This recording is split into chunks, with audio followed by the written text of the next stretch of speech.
on a vu les deux indispensables de base, à savoir le substrat et le contenant, et maintenant il va nous rester des accessoires qui, bien qu'accessoires, sont quand même relativement indispensables.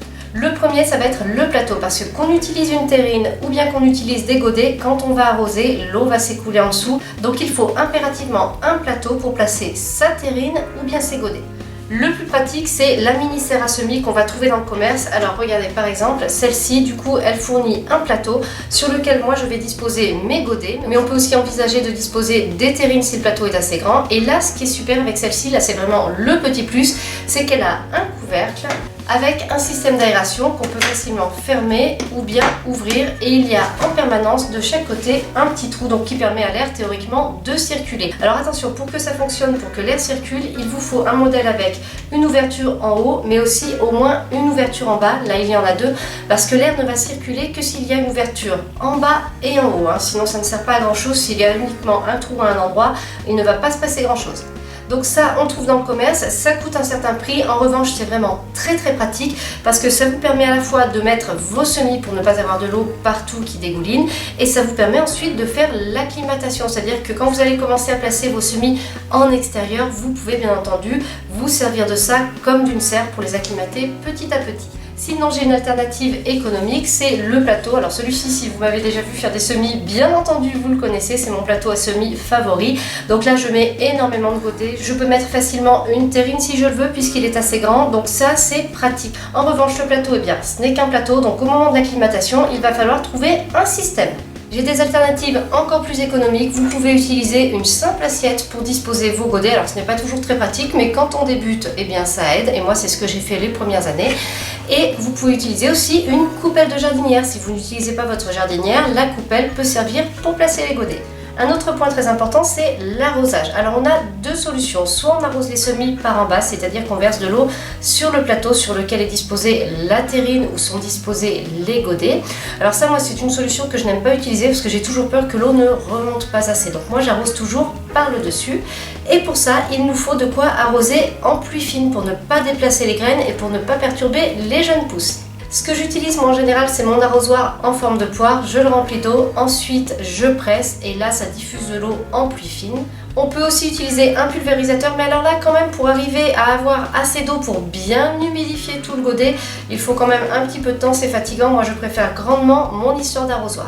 Si jamais vous ne voulez pas investir dans ce type d'arrosoir, vous pouvez utiliser tout simplement une bouteille d'eau dans laquelle vous percez des trous. J'ai fait une vidéo là pour vous expliquer comment faire, je vous mets le lien en barre d'infos, vous verrez, c'est très utile. Alors là ça du coup ça ne coûte quasiment rien. Si vous semez en terrine, vous pouvez utiliser une mini pelle de jardinage, ça permet d'aller plus vite. Sinon, si vous faites en godet, l'alternative la plus économique, c'est d'utiliser des cuillères, une grande, une petite, suivant le format de vos godets. Faites comme vous voulez.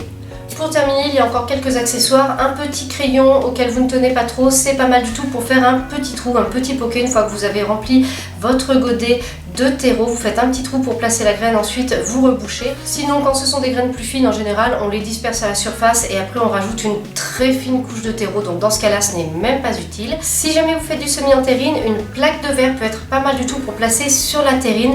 Les graines les plus fragiles qui ont besoin de chaleur vont trouver là en fait un microclimat qui va être super. Ensuite, il faut bien penser, une fois que les pousses sont là, à soulever la plaque de verre parce que sinon c'est le début des moisissures, mais ça c'est quelque chose qui est très utilisé. Si vous semez en terrine, vous utiliserez aussi des billes d'argile pour former une couche de drainage au fond, c'est beaucoup mieux. Et un crayon vous sera aussi utile si vous voulez tracer des sillons pour semer vos graines. Et parfois, dans certains cas, un semoir peut s'avérer utile. Mais alors ça dépend vraiment, vous pouvez vraiment faire sans, surtout si vous semez de petites quantités. Pour le semis en terrine, on recommande aussi d'utiliser une espèce de battoir pour bien aplanir la terre. Si vous avez une toute petite planche d'une taille inférieure à celle de votre terrine, ça suffira bien. Moi, si jamais je refais du semis en terrine, j'utiliserai ma mini pelle pour tasser. Vraiment, je ne vais pas aller acheter un accessoire supplémentaire. Je termine avec quelque chose qui est indispensable mais que j'ai mis en fin de vidéo puisque ça concerne plutôt la suite, c'est pour l'acclimatation des semis, puisque quand on fait des semis, on ne va pas les sortir directement de notre intérieur ou de l'endroit où ils sont chauffés au départ à l'extérieur comme ça, sans transition.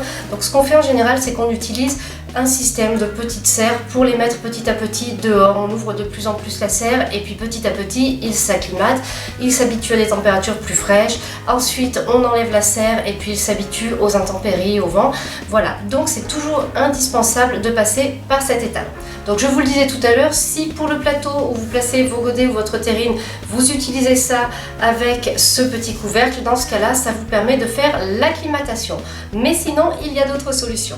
Alors moi j'ai plusieurs solutions. Déjà j'ai ce que j'appelle ma petite serre parapluie. En fait on dirait vraiment un parapluie en plastique transparent qui se pose au sol. Donc ça je l'avais acheté en jardinerie. Je crois qu'il existe des modèles carrés, ce qui est beaucoup plus pratique quand même, puisque là j'ai une forme un petit peu bizarre. Je peux placer énormément de godets dedans, même des plantes que j'ai empotées dans un pot un petit peu plus grand. Il y a une grande porte qui s'ouvre, c'est pas mal du tout. Mais attention, sur un balcon il faut trouver moyen de l'implanter. Moi je l'avais fixé avec des ficelles, parce que quand on ne peut pas le fixer avec des sardines dans le sol, ça peut s'envoler pour un oui, pour un non.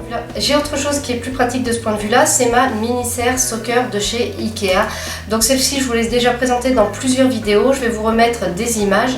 Donc ça me sert énormément pour acclimater mes semis. On peut la fermer, l'ouvrir complètement, l'ouvrir à moitié. Je trouve ça très pratique et je trouve que ça fonctionne très bien.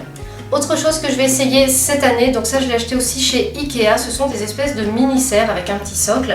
Alors c'est percé en haut, par contre il n'y a pas d'aération en bas, donc je ne sais pas si ça va vraiment fonctionner du point de vue de l'aération, mais je vais essayer parce que je trouve que ça peut être éventuellement assez décoratif, donc bon.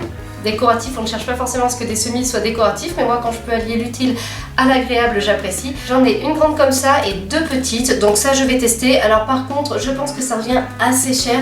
Je ne sais plus combien je les avais payées puisque je les avais achetées l'an dernier, mais je n'avais pas eu le temps d'en servir, mais on ne peut pas placer énormément de godets, donc à mon avis ce n'est pas très rentable. C'est vraiment si on veut se faire un petit coin sympathique, assez joli et qu'on apprécie l'aspect décoratif. Si jamais vous voulez une alternative encore plus économique, vous pouvez utiliser les bouteilles d'eau, alors celles d'1,5 litre, hein, pas les toutes petites comme ça, ou éventuellement les bonbonnes de 5 litres, vous les coupez, ça peut vous permettre de faire une mini serre. En revanche, il faut prévoir, si vous l'utilisez dans ce sens, ouvrir en haut ne suffira pas à faire de l'aération, il faut prévoir des petits trous. Et si vous l'utilisez en coupant le bas et en conservant la partie haute pour faire comme un dôme, il va falloir pareil faire des trous en haut et faire des trous en bas pour l'aération. Et voilà, pour moi le reste est accessoire. Là on a les indispensables. Donc je vous ai dit ce qu'on trouve le plus facilement. Je vous ai donné quelques alternatives, soit pour avoir du gain de place, soit éventuellement pour avoir des choses moins chères, moins onéreuses. Si jamais il y a des choses qui vous paraissent indispensables, ou alors même des choses qui sont accessoires mais que vous trouvez bien pratiques, n'hésitez pas à en parler dans les commentaires. Cette vidéo est maintenant terminée, j'espère qu'elle vous a plu. Si vous avez des remarques, des questions, n'hésitez pas à les poster en commentaire. Merci et à bientôt pour une nouvelle vidéo.